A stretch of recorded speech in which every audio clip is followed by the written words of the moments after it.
Hello guys, welcome to our channel which is Jiva biology. जैसे कि हमने प्रीवियस वीडियो में एक देखा था कि मॉलिक्यूलर इंटरेक्शन इन बायोकेमिस्ट्री, कि जब भी कोई भी बायोकेमिस्ट्री में या जो हम अमाइनो एसिड्स पढ़ते हैं उसमें स्ट्रक्चर फॉर्म होता है, चाहे वो प्राइमरी स्ट्रक्चर हो, सेकेंडरी स्ट्रक्चर हो, टर्शरी, क्वाटरनरी, कोई भी स्ट्रक्चर फॉर्म हो, तो वहाँ पे हमको क्या देखने को मिलते हैं, कुछ मॉलिक्यूलर इंट्रैक्शंस देखने को मिलते हैं। ऑफ कोर्स जब भी कोई चीज़ फॉर्म होती है तो उसके बीच में क्या है, एक बॉन्ड का फॉर्मेशन होता है, और वो जो बॉन्ड फॉर्म होता है वो उसके स्ट्रक्चर के लिए बहुत ज़्यादा इंपॉर्टेंट होता है। चाहे वो उसके इंट्रैक्शन की बात हो, चाहे उसकी स्टेबिलिटी की बात हो, चाहे उसके ट्रांसपोर्ट करने की बात हो, चाहे उसके एग्जिस्टेंस की कोई भी एग्जिस्टेंस रिलेटेड कोई भी बात हो, तो वहाँ पे हमको ये मॉलिक्यूलर इंट्रैक्शंस देखने को मिलते हैं। तो अगर हम बात करें किसकी, हमारी टर्शरी स्ट्रक्चर की, तो उसमें हम कुछ 5 टाइप के स्पेशल इंट्रैक्शंस हमको देखने को मिलते हैं जो कि बहुत इंपॉर्टेंट रोल प्ले करते हैं उसकी प्रॉपर्टी में। जैसे हमें पता है कि जो टर्शरी स्ट्रक्चर होता है वो कौन सा होता है, मायोग्लोबिन। तो जो मायोग्लोबिन होता है उसमें उसका जो मेन रोल होता है वो क्या होता है, स्टोरेज का रोल होता है। ठीक है, तो वो स्टोर करने के लिए उसके खुद के अंदर भी स्टेबिलिटी होनी चाहिए। जब स्टोर कर लिया, जब उसको देना है, रिलीज़ करना है, उस टाइम पे उस पर रिलीज़ करने का इंट्रैक्शन होना चाहिए। तो ये सारी कुछ प्रॉपर्टी है वो इंपॉर्टेंट है। तो वो प्रॉपर्टी कैसे, किसकी हेल्प से मिलती है, वो उसके बॉन्ड्स के फॉर्म्स से मिलती है, उसके बीच में जो इंट्रैक्शन है उसकी वजह से मिलती है। तो जो मेन इंट्रैक्शंस हम इसमें देखने वाले हैं वो कौन से हैं, हमारा फर्स्ट जो है वो है डाइसल्फाइड ब्रिज, हाइड्रोजन बॉन्ड या हमारे hydrophobic interaction, charge interaction and van der Waals interaction. ये 5 इंट्रैक्शंस के बारे में हम देखेंगे, और कौन से कब फॉर्म होते हैं, किसका क्या रोल होता है, वो भी हम एक एक करके समझेंगे। जो सबसे फर्स्ट हम देखने वाले हैं वो कौन से हैं, हमारे डाइसल्फाइड ब्रिज। तो हमको पता है कि डाइसल्फाइड जो ब्रिज होता है वो कब फॉर्म होता है, 2 सिस्टीन रेसिड्यूज़ के बीच में। और ये जो सिस्टीन रेसिड्यूज़ होते हैं वो कभी भी एडजेसेंट नहीं होने चाहिए। ये सिस्टीन रेसिड्यूज़ के बीच में कम से कम 5 to 6 हमारे अमाइनो एसिड्स का गैप होना चाहिए, तभी ये बॉन्ड फॉर्म होते हैं। और ये इसका रोल क्या होता है, क्योंकि ये कोवैलेंट बॉन्ड है, तो ये क्या करते हैं, स्टेबलाइज करते हैं हमारे किसके, टर्शरी स्ट्रक्चर को। तो ये इकलौता ऐसा कोवैलेंट बॉन्ड है जो कि प्रेजेंट है हमारे टर्शरी स्ट्रक्चर में, जो कि इसके स्टेबिलिटी के लिए रिस्पॉन्सिबल है। तो सबसे पहला रूल क्या होता है कि कभी भी एडजेसेंट नहीं होने चाहिए, इनके बीच में कम से कम 5 to 6 अमाइनो एसिड्स का गैप होना चाहिए। और ये क्या करते हैं, मेन हमारे स्टेबिलिटी के लिए रिस्पॉन्सिबल होते हैं।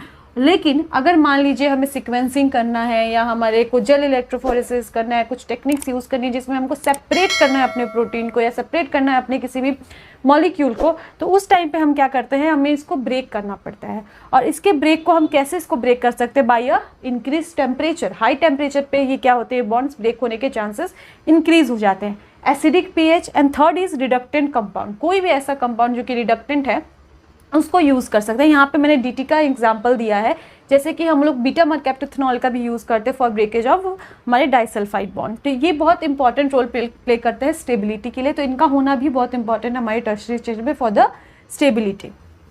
जो दूसरे इंट्रैक्शंस हमको जनरली देखने को मिलते हैं किसमें, हमारे टर्शरी स्ट्रक्चर में, वो कौन से हैं, हमारा hydrophobic interaction, hydrogen bonding and van der Waals interactions. तो ये तीनों जो इंट्रैक्शंस होते हैं ये भी बहुत इंपॉर्टेंट रोल प्ले करते हैं जब वो टर्शरी स्ट्रक्चर फॉर्म करते हैं। वो कैसे देखते हैं, जब से सबसे पहले हाइड्रोफोबिक इंट्रैक्शंस की बात की जाए तो हमें पता है कि जो हाइड्रोफोबिक इंट्रैक्शंस होते हैं वो जनरली क्या होते हैं, नॉन कोवैलेंट होते हैं। और इनका यूज़ क्या होता है कि जो हाइड्रोफोबिक इंट्रैक्शन होते हैं वो बहुत ही लेस नंबर में नहीं होते हैं, ये बहुत ज़्यादा नंबर में होते हैं। और क्या होते हैं, इनकी जो पावर होती है वो तो कम होती है compare to covalent bonds, but इनकी एक खासियत ये है कि ये क्या करते हैं कि ये इतने ज़्यादा नंबर में होते हैं कि इवेंचुअली ये रिस्पॉन्सिबल हो जाते हैं किसके लिए, इंट्रैक्शंस के लिए, किसमें, हमारे टर्शरी स्ट्रक्चर में।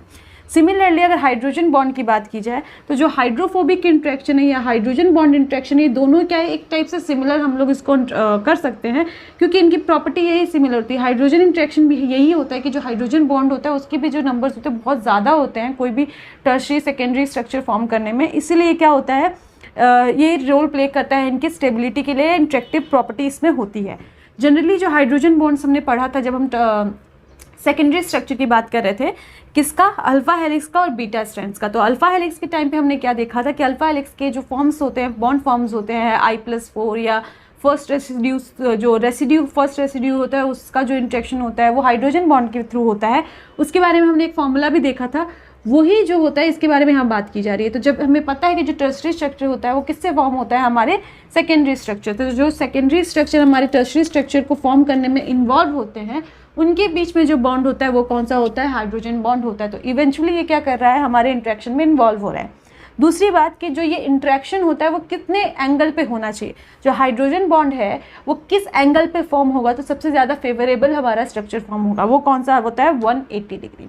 जितना 180 डिग्री के पास हमारा बॉन्ड फॉर्म होगा, जितना एंगल उसमें उस बॉन्ड के बीच में फॉर्म होगा जो 180 डिग्री के पास होगा, वो सबसे ज़्यादा क्या होगा फेवरेबल हमारा बॉन्ड कहलाएगा और उसका स्ट्रक्चर बहुत ज़्यादा स्टेबल होगा कंपेयर टू अदर्स। ऐसे हमारे बहुत सारे क्वेश्चंस भी बनते हैं ड्यूरिंग कॉम्पिटिटिव एग्जाम्स की, आपको ग्राफ दे दिया जाता है और उसमें पूछा जाता है कि कौन सा इंट्रैक्शन या कौन सा टर्शरी स्ट्रक्चर जो होगा मोस्ट स्टेबल होगा अकॉर्डिंग टू देयर एंगल्स। तो तब आपको देखना होगा कि कौन सा सबसे पास है 180 डिग्री के, वही सबसे ज़्यादा स्टेबल होगा। सेकेंडली अगर हम देखें वंडर वाल इंट्रैक्शंस के बारे में, तो वंडर वाल के बारे में हम जानते हैं कि वीकेस्ट इंट्रैक्शंस होते हैं। ये जो वंडर वाल इंट्रैक्शंस हमको इसमें प्रोटीन के स्ट्रक्चर में हम अगर देखें तो हमें दोनों तरीके से देखने को मिलते हैं, अट्रैक्टिव एंड रिपल्सिव। जब फेवरेबल कंडीशन होती है, जब फॉर्म होता है तो हमें कौन सा देखने को मिलता है, अट्रैक्टिव नेचर देखने को मिलता है। वेयर एज जब कोई भी एक एटम दूसरे एटम के रेडियाई के अंदर इंटरफेयर करने लगता है, प्रॉब्लम कॉज करने लगता है, तो वहाँ पे हमको कौन सा इंट्रैक्शन देखने को मिलता है, रिपल्सिव। तो फेवरेबल कंडीशन में हमें अट्रैक्टिव और नॉन फेवरेबल कंडीशन में हमको रिपल्सिव देखने को मिलता है। और ये जो वंडर वाल इंट्रैक्शंस होते हैं वो बहुत ज़्यादा इंपॉर्टेंट रोल प्ले करते हैं ड्यूरिंग द दो एटम्स या दो अमाइनो एसिड के बीच में क्या इंट्रैक्शन है, क्या रेडियाई है, ये बहुत इंपॉर्टेंट रोल प्ले करते हैं जब भी हम लोग टर्शरी स्ट्रक्चर फॉर्म करते हैं।